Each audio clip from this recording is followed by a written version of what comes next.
Welcome to my class. नमस्ते student. बच्चों, आज हम कक्षा 9वीं का अध्ययन करने जा रहे हैं, जिसमें हम क्षितिज भाग 1 इस पाठ्य पुस्तक को पढ़ेंगे। क्षितिज भाग 1 इस पाठ्य पुस्तक का चैप्टर नंबर 9 पढ़ रहे हैं, जिसका शीर्षक है साखियां एवं सबद। साखियां एवं सबद इस चैप्टर का यह सेशन नंबर 5वां है। इसके पहले सेशन में हमने संत कबीर द्वारा लिखे गए साखियां पढ़ी। अब सेशन नंबर 5 में हम सबद, संत कबीर द्वारा लिखे गए सबद को विस्तार से पढ़ेंगे। सबद का अर्थ होता है पद, और साखियां जो दोहा छंद में लिखा जाता है, कभी कभी चौपाई छंद में भी, चौपाई और सोरठा छंद में भी लिखा जाता है। दोहा छंद की विशेषता क्या आती है कि वो दो पंक्तियों में लिखी जाती है, और अलग अलग दो पंक्तियों में लिखे गए दोहों का अलग अलग अर्थ होता है, जैसे कि हमने इसके पहले सेशन में अलग अलग दोहों को पढ़ा था। अब हम सबद अर्थात पद को विस्तार से पढ़ते हैं। सबसे पहले हम सस्वर वाचन कर लेते हैं। संत कबीर जी कहते हैं कि मोको कहाँ ढूंढे बंदे, मैं तो तेरे पास में, ना में देवल ना में मस्जिद ना काबे कैलाश में, ना तो कोने क्रिया कर्म में, नहीं योग बैराग में, खोजी हो तो तुरंते मिली हो पल भर की तालाश में, कहे कबीर सुनो भाई साधो सब श्वासों के श्वास में। कितना सुंदर पद है ना। देखते हैं अब इस पद के द्वारा हमें कवि क्या संदेश देना चाहते हैं।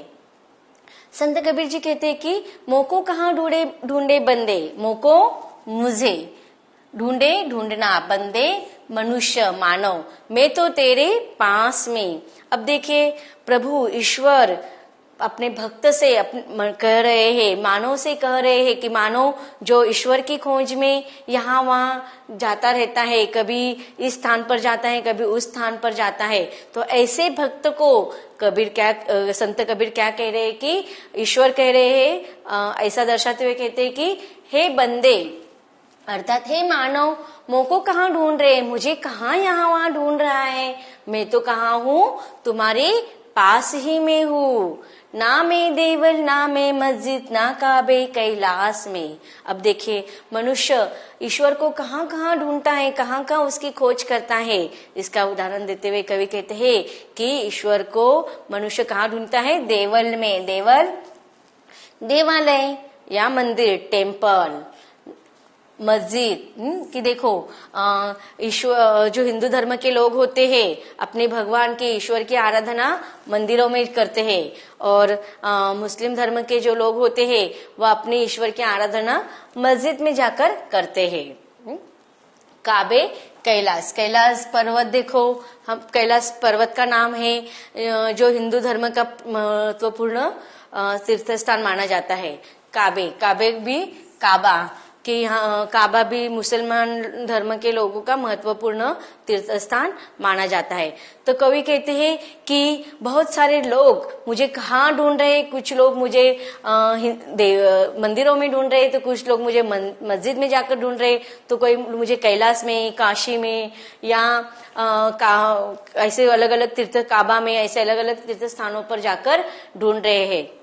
जाते हैं ना हम कि कहा जाता है कि साल में एक बार तो हमें ऐसे तीर्थ स्थानों पर जाना चाहिए। अब तीर्थ स्थानों पर जाना कुछ आसान बात है नहीं, उसके लिए तो समय जाता है, पैसा खर्च होता है, वो अलग से बात है। लेकिन लोग क्या करते हैं, चाहे वो धनिक हो या गरीब हो, गरीब लोग तो उनकी परिस्थिति न होने के बावजूद भी कर्जा निकाल कर ऐसे काशी, कैलाश ऐसे स्थानों पर, तीर्थ स्थानों पर जाते हैं। उनका क्यों जाते हैं? क्योंकि उनका मानना होता है कि मृत्यु के पहले हमें ऐसे तीर्थ स्थानों की यात्रा करनी चाहिए, नहीं तो हमें मोक्ष नहीं मिलता।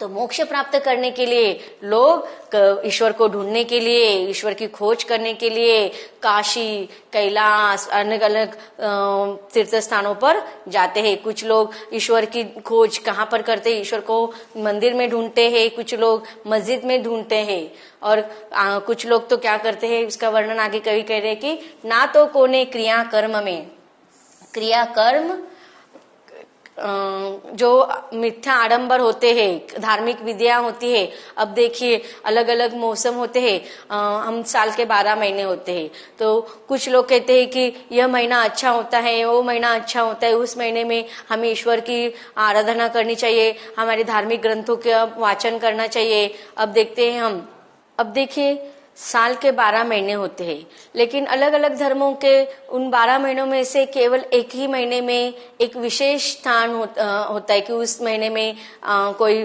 15 दिन का उपवास रखता है, कोई 2 दिन का उपवास रखता है, कोई 7 दिन का उपवास रखता है, कोई महीने भर का उपवास रखते हैं।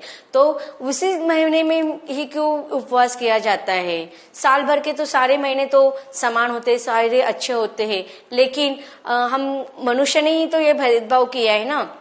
अलग अलग धर्म में अलग अलग सन, त्योहार, उत्सव होते हैं, फेस्टिवल्स होते हैं, वो मनाए जाते हैं, और उन फेस्टिवलों में उन उत्सवों में अलग अलग क्रियाकर्म किए जाते हैं। कोई उपवास करते हैं, कोई पूजा विधि करते हैं, यज्ञ करते हैं, हवन करते हैं, ऐसे क्रियाकर्म किए जाते हैं। और नहीं योग वैराग में, योग वैराग मतलब योग साधनाएं, कि अलग अलग योग साधनाएं भी किए जाते हैं जो शरीर को बहुत ही पीड़ादायक होते हैं। ऐसे साधना करके ईश्वर को प्राप्त किया जाता है। तो यहाँ पर ईश्वर खुद अपने भक्त से कह रहे कि हे मानव, हे भक्त, तुम मुझे कहाँ ढूंढ रहे हैं? मैं तो तुम्हारे पास में हूँ, लेकिन तुम अपने पास ढूंढने के बजाय मुझे तुम देवल में ढूंढ रहा है। मैं तो कभी मंदिर में नहीं मिलूंगा, न मस्जिद में मिलूंगा, न किसी कैलाश पर्वत पे मिलूंगा, न मैं काबे में मिलूंगा, और न ही किसी प्रकार के क्रिया कर्म में, धार्मिक विधि में मिलूंगा,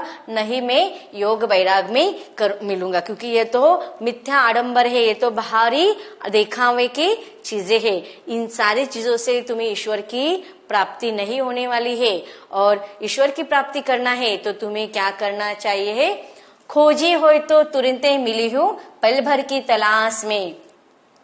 अगर इन मिथ्या आडंबरों को छोड़कर तुम मुझे खोजने का, खोजी अर्थात ढूंढने वाला, जो खोजने का सच्चा खोजी जो होता है वह ईश्वर को ऐसे मिथ्या आडंबरों में नहीं खोजता। ऐसा ईश्वर को खोजने वाला जो भक्त होता है उसको तो मैं तुरंत मिल जाऊंगा पल भर की तलाश में। तलाश मतलब तलाश, ढूंढना। तो अगर तुम चाहे तो इस मिथ्या आडंबरों में न अटक कर अगर तुमने प्रयत्न किया तो मैं तुम्हें पल भर की तलाश में मिल जाऊंगा।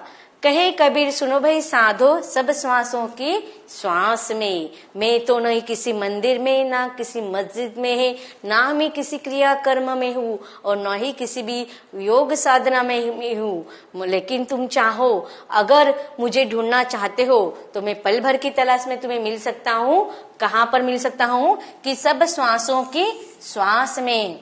संत कबीर जी कहते हैं कि सब श्वासों की श्वास में, अर्थात श्वास में। तो कबीर कहना चाहते हैं कि मैं हर सजीव के अंदर हूँ, उसके हृदय में बैठा हुआ हूँ, और अगर तुम चाहो तो मुझे हर सजीव में, हर व्यक्ति में पा सकते हो। लेकिन उसके लिए तुम्हें सच्चे खोजी बनना पड़ेगा, सच्चे तलाश करने वाला बनना पड़ेगा। उसके लिए तुम्हें किसी अन्य स्थान पर जाकर मुझे ढूंढने की जरूरत नहीं। और कितनी सच बात यहाँ पर कवि कह रहे हैं कि मनुष्य के अंदर ही ईश्वर होता है। हम क्या करते हैं? एक दूसरे का मन दुखाते हैं, हम एक दूसरे पर बिना मतलब के वैमनस्य धारण करते हैं, और अपने अंदर के जो दुर्गुण होते हैं उसको छिपाते हैं, और यहाँ वहाँ ईश्वर को ढूंढने का प्रयास करते हैं। लेकिन हमारे मन के जो दुर्गुण होते हैं, अहंकार होते हैं, उनको हम निकाल दे, और एक दूसरे को अगर हम सच्चे मन से झांक कर देखें तो हमें उसके अंदर एक अच्छाई दिखाई देंगे। तो ईश्वर हमें ना मंदिर में मिलने वाला है, ना मस्जिद में, बल्कि हमें दूसरे ईश्वर व्यक्ति के मन में ही मिलने वाला है। तो हमारे अंदर जिस प्रकार ईश्वर होता है उसी प्रकार प्रत्येक सजीव में ईश्वर होता है। तो यहाँ पर कवि ये कहना चाहते हैं कि कहे कबीर सुनो भाई साधो, हे मनुष्य, मैं तो सब श्वासों की श्वास में हूँ, हर व्यक्ति के, हर सजीव के श्वास में हूँ। मुझे कहीं और अन्य जगह जाकर ढूंढने की जरूरत नहीं है। अब देखते हैं इन पद में आए हुए कुछ कठिन शब्दों का अर्थ। मोको मुझे, बंदे मनुष्य, देवल मंदिर, बैराग सन्यास, खोजी खोज करने वाला या ढूंढने वाला, क्रिया कर्म कर्मकांड दिखावा, योग वैराग योग साधना और सन्यास, तालाश तलाश। देखते हैं प्रसंग। प्रस्तुत पद हमारी पाठ्य पुस्तक क्षितिज भाग 1 से संकलित साख्या एवं सबत नामक काव्य खंड से ली गए हैं। इसके रचयिता संत कबीर जी है। इस पद में संत कबीर जी ने ईश्वर के सर्वव्यापकता का वर्णन किया है, अर्थात ईश्वर किसी एक स्थान पर है नहीं, बल्कि सर्व स्थान पर हमें ईश्वर मिलता है। इसलिए यहाँ पर संत कबीर ने ईश्वर की सर्वव्यापकता का इस पद में वर्णन किया हुआ है। अब पढ़ते हैं भावार्थ। कबीरदास जी ने इस पद में ईश्वर के सर्वव्यापी होने की बात कही है। ईश्वर को पाने के लिए लोग न जाने कहाँ कहाँ भटकते हैं, लंबी लंबी यात्राएं करते हैं, तब भी वे ईश्वर को प्राप्त नहीं कर पाते। कबीर के अनुसार ईश्वर को पाने के लिए उसे जानने और पहचानने की जरूरत है। वह तो हर जगह कण कण में विद्यमान है। इसी बात को कबीर ने मानो ईश्वर की ओर से कहलाया हुआ है। ईश्वर कहता है कि हे मनुष्य, तू मुझे कहाँ ढूंढ रहा है? मैं तो तेरे अंदर ही हूँ। न मैं मंदिर में हूँ, न मैं मस्जिद में हूँ, न मैं काबा में, न कैलाश में हूँ। तू मुझे पाने के लिए तरह तरह के क्रियाकलाप करता है, कभी पूजा, कभी हवन, कभी नमाज, कभी प्रार्थना, कभी योग, तो कभी संसार त्याग कर वैराग का सहारा लेता है, परंतु मैं इन सब कामों से मिलने वाला नहीं हूँ। मुझे पाने के लिए कुछ करने या कहीं जाने की जरूरत नहीं है। अगर तू सच्चा खोजी बनेगा, अर्थात ज्ञान की साधना करेगा, तो पल भर की खोज में ही तुझे मैं मिल जाऊंगा, क्योंकि मैं तेरी हर सांस में बसा हुआ हूँ। तो हमारे प्रत्येक सांस में ईश्वर रहता है, उसे हमें ढूंढने के लिए किसी और जगह जाने की जरूरत नहीं है। तो बच्चों, इस प्रकार हमने शब्द का पहला पद पढ़ लिया है विस्तार के साथ। अब दूसरे शब्द के पद अर्थात पद को हम विस्तार के साथ पढ़ेंगे, लेकिन इसके अगले भाग में।